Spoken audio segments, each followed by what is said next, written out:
Hello guys! Gusto ko lang ipakita sa inyo ang paggawa ko ng milafufon para sa alaga ko.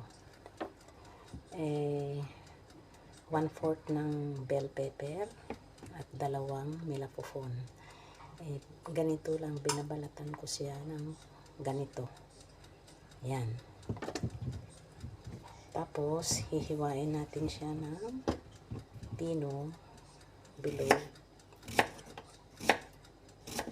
ganyan, pabilog. Ayan. Tapos, hihiwain natin siya ng pinong-pino para hindi sila mahirapan kumain. Kasi alam naman natin na matatanda mahirap na silang umuya.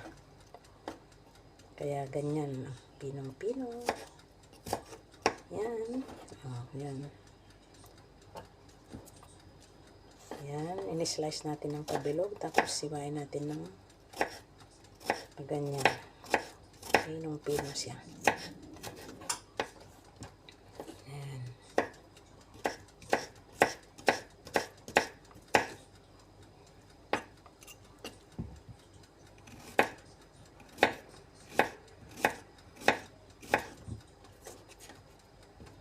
Lahat pabilog.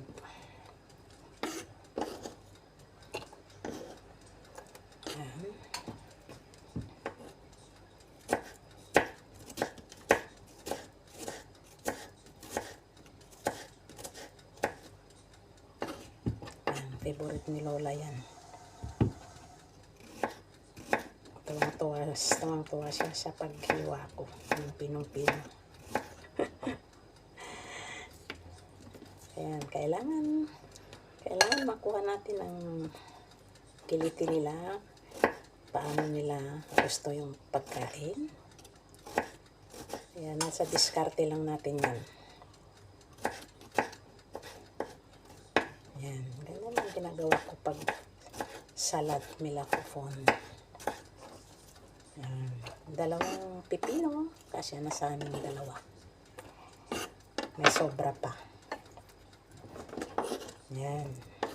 Tapos, itong bell pepper, ganun din natin siya ng pahaba niya para pino din siya gaya ng milafufon. Ayan.